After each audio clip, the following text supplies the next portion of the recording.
Bienvenue sur Pourquoi pas moi.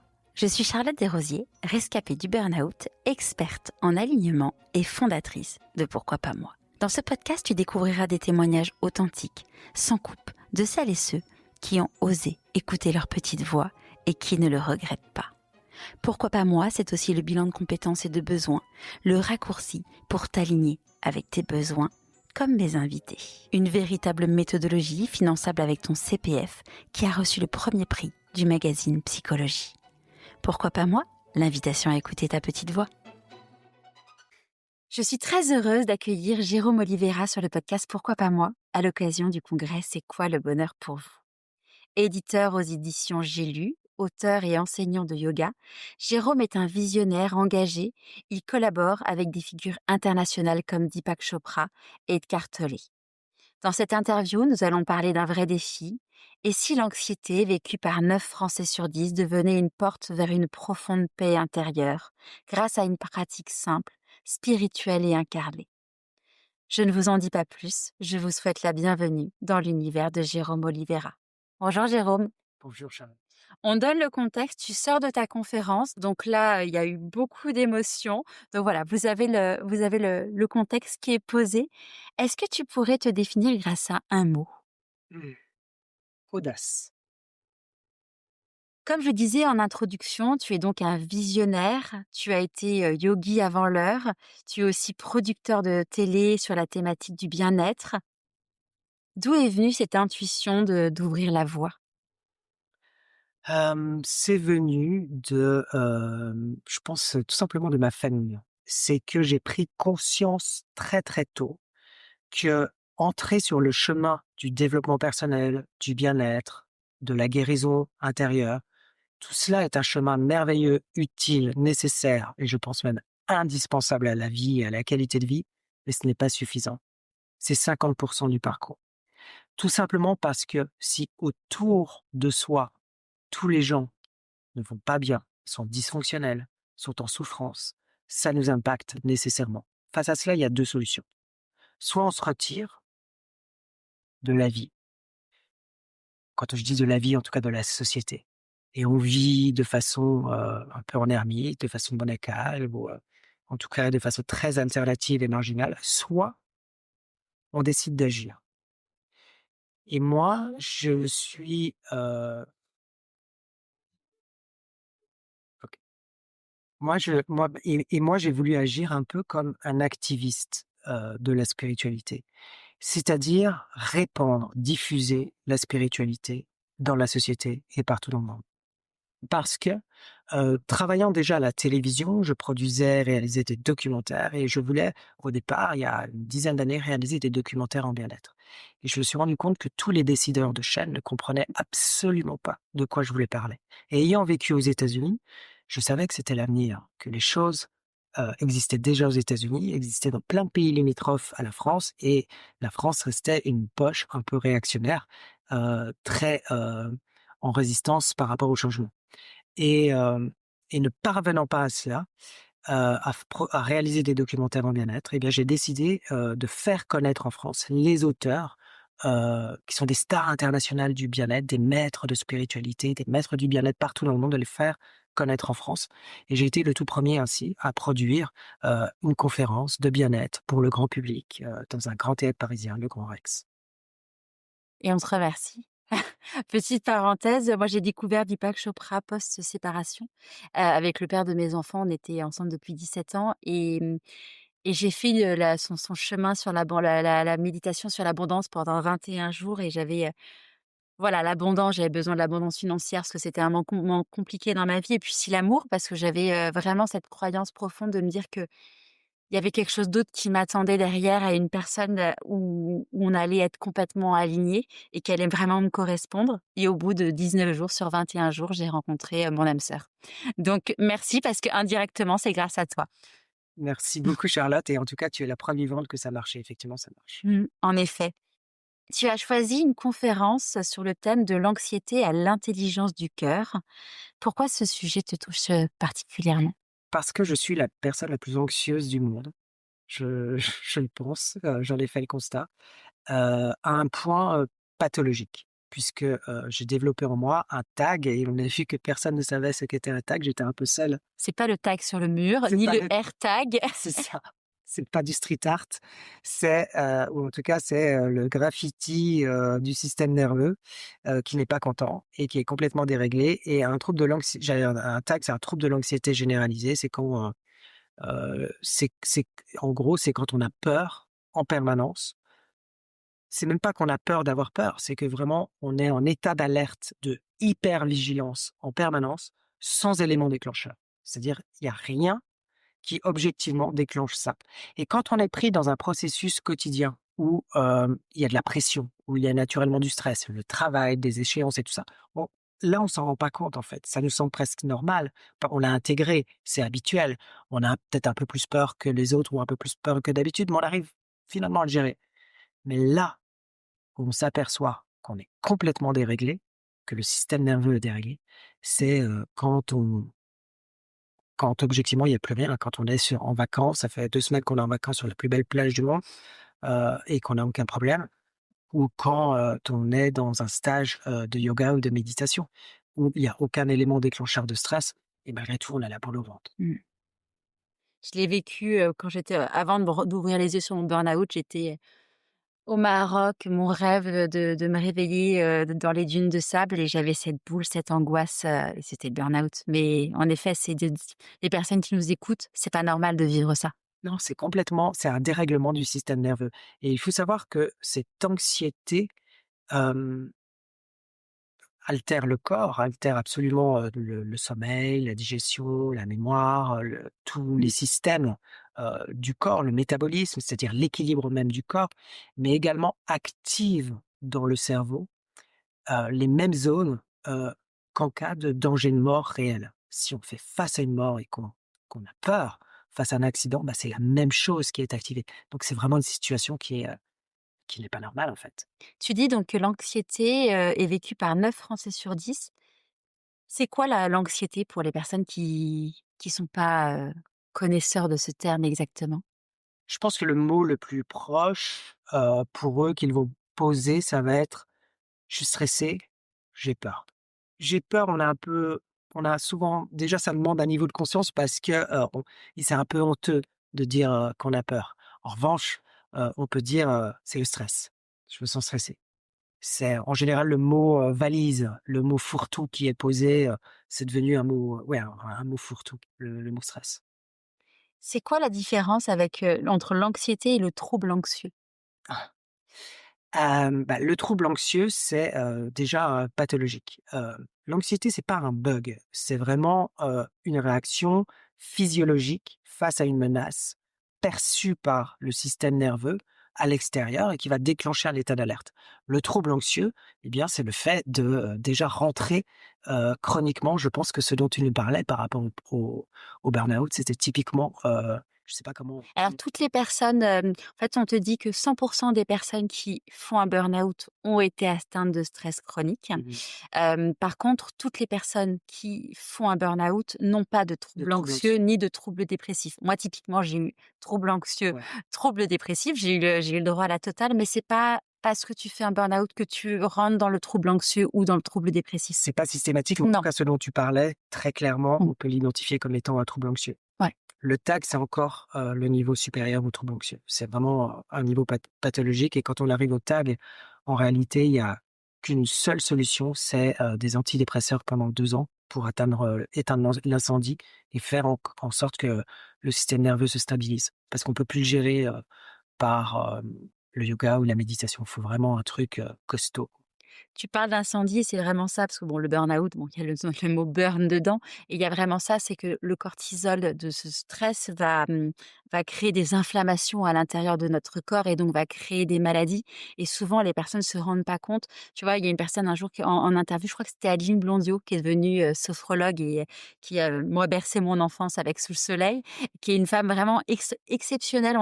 Parfois on peut avoir une mauvaise image d'elle, mais c'est vraiment quelqu'un de Ah bon? Il y a une ah mauvaise image d'Adeline? ouais, il y a beaucoup de gens, elle a été beaucoup critiquée, bah, avec sa vie avec Johnny Johnny. Hallyday, ouais. Ouais, alors que c'est vraiment une femme lumineuse et elle disait dans le podcast: «Pourquoi pas moi? Si tu as mal quelque part, en dehors de la maladie, le mal te dit quelque chose, ça n'est pas normal. C'est en fait ton corps, il a été fait pour fonctionner et ne pas avoir mal. Donc si tu sens que tu as une petite douleur quelque part, écoute-le. Ouais, ouais et pour moi, c'est, une évidence. Par exemple, mais ça va complètement à l'encontre, de notre culture. Parce que, par exemple, on a associé, la vieillesse, le temps qui passe à des douleurs chroniques, comme si elles étaient acceptables. Le fait d'avoir, mal, aux articulations, d'avoir, mal aux muscles, même d'être empêché quelque part dans son mouvement, bah, c'est normal, c'est le temps qui passe, c'est vieux. Qu'en réalité, mais pas du tout, c'est pas du tout normal et il y a, une cher j'ai oublié son nom, une chercheuse de l'université d'Harvard qui a travaillé sur le sujet. Elle a publié un livre qui est aux éditions Michel Lafon qui s'appelle «Casser les codes», un livre que j'adore, où elle a travaillé 15 ans là-dessus sur, le temps qui passe et la vieillesse et elle a clairement identifié le fait que tous les symptômes associés, à la vieillesse et les symptômes cognitifs, donc perte de mémoire, difficulté à identifier des prénoms, des choses très basiques ou les symptômes physiques, à savoir douleurs articulaires, je peux plus, faire, ce que je faisais quand j'avais 20 ans, enfin des choses comme ça, étaient uniquement psychologiques. Elle a c'est une anthropologue, elle a étudié sur tous les continents, des populations et des micro-populations, notamment des personnes âgées en Italie, dans des villages qui doivent grimper des escaliers, 300 marches pour pouvoir rentrer chez eux, les redescendre pour aller sur le marché, les remonter et en fait, elle s'est vraiment, elle a vraiment constaté alors après elle a identifié, quelles sont les raisons psychologiques, qui font cela et souvent et la première raison, par exemple, c'est on n'arrête pas de se demander: «Quel âge as-tu?» Moi, c'est une question qu'on me Ouais. pose souvent: «Quel âge tu as?» Et le simple fait de poser la question à l'autre, sur l'autre, mais également sur soi, quand on pose la question, fait que l'on convoque, en fait, tout l'inconscient, autour de la vieillesse. On va s'identifier soi-même et on va identifier l'autre, on va se positionner mutuellement par rapport à l'âge et donc convoquer tous les symptômes et donc, par exemple, la première solution, ce serait d'arrêter de se demander, quel âge nous avons. Ah, c'est incroyable. C'est étonnant. Ouais. Moi, je suis une, petite fille de centenaire. Ma grand-mère, elle est morte à 109 ans, 108 ans, 109 ans et jusqu'à ses 100 ans, elle montait, elle avait une maison et elle montait, avec son petit plateau petit déjeuner. Elle faisait ses exercices de muscu. Enfin, c'était incroyable. C'est la maison de retraite qui l'a tuée, on va dire, entre guillemets. Mais bon, après, pour sa sécurité, c'était trop important qu'elle soit, encadrée. Mais c'est fou parce qu'en effet, moi, j'ai eu cet exemple de cette grand-mère qui était nickel. Enfin, elle avait la pêche, elle avait enfin Faudrait que tu consacres un épisode, en hommage aussi à ta grand-mère, sur cette question, parce qu'elle est passionnante et je pense que ça c'est la prochaine grande révolution sociétale. mmh. Parce que, aujourd'hui, on est capable de relativiser le genre et le sexe, de s'identifier autrement, de remettre en question son sexe. Alors, on pourrait très, très facilement, déjà questionner notre rapport à l'âge, quoi et Ouais, le temps qui passe. Parce que, c'est pas normal d'accepter de souffrir parce qu'on devient vieux. ouais. D'ailleurs, c'est marrant parce que tu dis, la question d'âge et elle accompagnait beaucoup mon grand-père était médecin, donc elle accompagnait beaucoup de voyages à Lourdes, donc en mode, à l'époque, c'était, les trains couchettes, enfin, c'est toujours le cas, je pense, aujourd'hui et il y avait plein de petites dames qui disaient: «Oh madame, vous verrez quand vous aurez mon âge» et je dis: «Vous avez quel âge?» Bah, je sais pas, la dame, elle avait genre 60 ans, 65 ans, 70 ans. Ma grand-mère, elle en avait 10 de plus. Elle dit: «Bah, oui, je vois très bien, oui, je sais». Et voilà, c'est rester en mouvement et se dire qu'il y a pas d'âge en fait. Tant que tu as l'énergie, on y va. Ouais, absolument, absolument. J'avais pas prévu de parler de ma grand-mère, mais une petite pensée pour toi, Moi, mamie qui est j'adore là-haut. les grands-mères. Hem, Dans ta conférence, tu parles également d'intelligence du cœur. Qu'est-ce que tu appelles l'intelligence du cœur? Oui, c'est encore, un concept un peu, méconnu et que j'entends, essayer de façon très pédagogique, faire vivre et expliquer. Enfin, en tout cas, c'était le sens de ma conférence. L'intelligence du cœur, ça correspond à un état d'amour, à un état de paix, à un état d'unité, à un état de sécurité intérieure, à un état de confiance. Confiance en soi, mais plutôt confiance en la vie. Quoi qu'il arrive, peu importe, tout se passera bien. C'est un état d'amour, mais pas un état amoureux au sens pulsionnel ou physique du terme. C'est un état d'amour absolu, infini.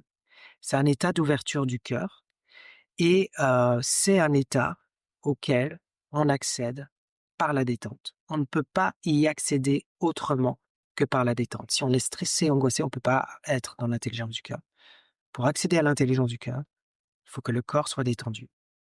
Quand le corps est détendu, on devient conscient. Quand on devient conscient, on peut accéder à ce point que les kabbalistes appellent le point dans le cœur, que les Upanishads appellent la grotte dans le cœur, nichée dans le cœur, que les premiers yogis appellent hem, la lumière secrète cachée dans le cœur. Ce que je trouve très fort, c'est qu'en fait, tu dis qu'à travers toutes les civilisations, il y a des concepts qui ont été explorés, tu vois? Comme je te disais tout à l'heure, j'ai créé le bilan de compétences et de besoins où on va chercher son ikigai, c'est pour Purushartha, son essence, sa raison d'être, on appelle ça comme on veut parce qu'il y a plein de termes et tu te rends compte qu'à travers le monde, il existe la même chose avec c'est des cousins parce que ça veut dire que c'est pareil, il va y avoir des petites, nuances.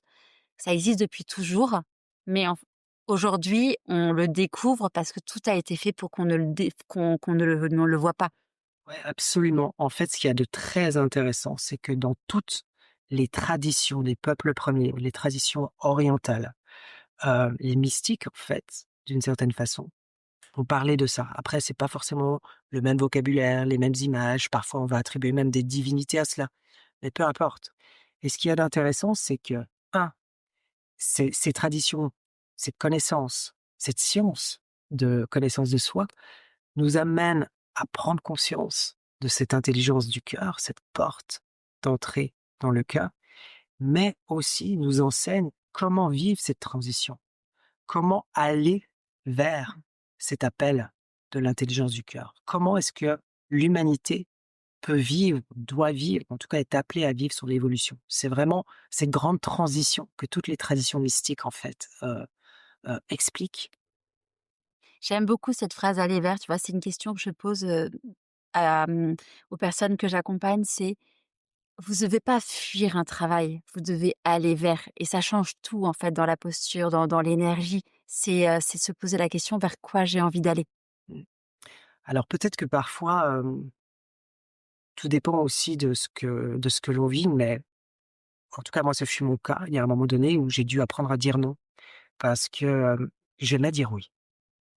J'aimais dire oui à tout et ça m'a sauvé la vie de dire oui à tout. Ça m'a ouvert la beaucoup de portes, ça m'a offert beaucoup d'opportunités, ça m'a permis d'être audacieux.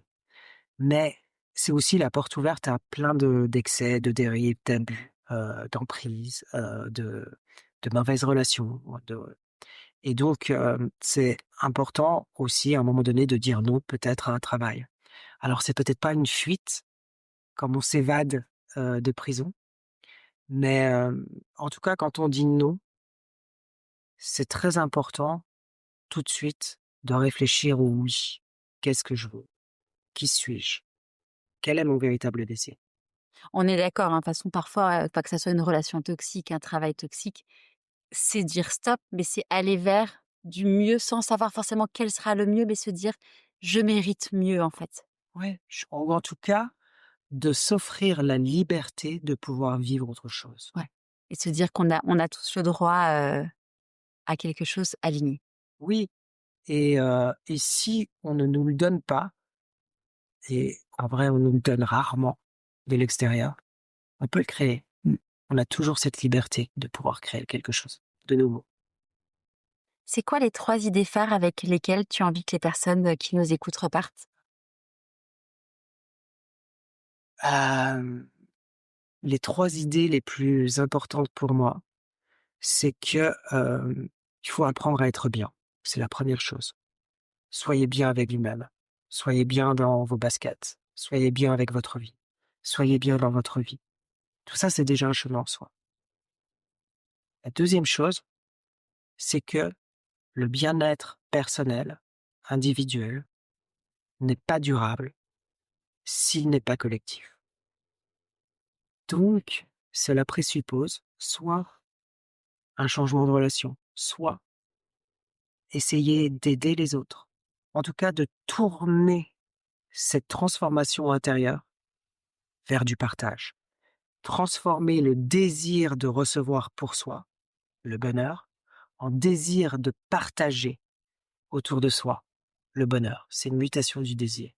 Et la troisième chose qui me semble essentielle, c'est que, on peut tous y arriver et on y arrivera porté par une force collective. Et encore une fois, il ne s'agit pas de convaincre le monde entier. Une minorité infime, les kabbalistes nous parlent de 10 de la population, reliée, engagée, travaillant spirituellement dans une transformation de soi, portée par un désir de changement et de partage, peut déclencher un changement autour de soi. C'est quoi le bonheur pour toi, Jérôme Oliveira? C'est la détente. C'est la chose la plus simple au monde, la plus accessible, gratuite. Apprendre à se détendre. C'est pas une pause, la détente. C'est pas une pause cigarette. C'est pas 5 minutes par jour. C'est vraiment un état que l'on cultive. C'est un rêve que l'on poursuit. C'est une priorité. C'est un choix. C'est le début du chemin. C'est la détente. Est-ce que tu as un conseil alors ça fait un bon ricochet, un conseil à partager avec nous pour prendre soin de sa santé physique et mentale? Hem, prenez soin de votre corps. En prenant soin de votre corps, cherchant à le détendre. Il y a tellement d'offres aujourd'hui. Nous sommes réunis là au congrès «C'est quoi le bonheur pour vous?» et il y a tellement d'offres possibles qui sont accessibles en réalité.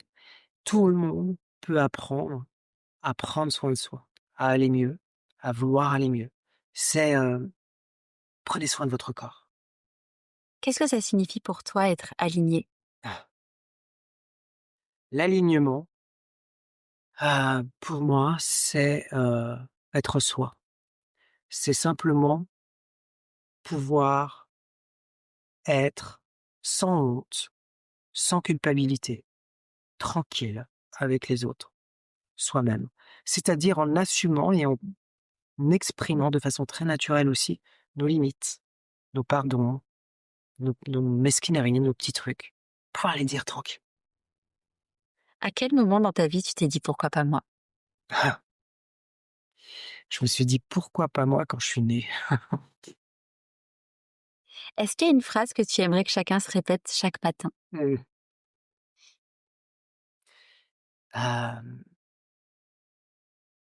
Tiens, la phrase de Gandhi.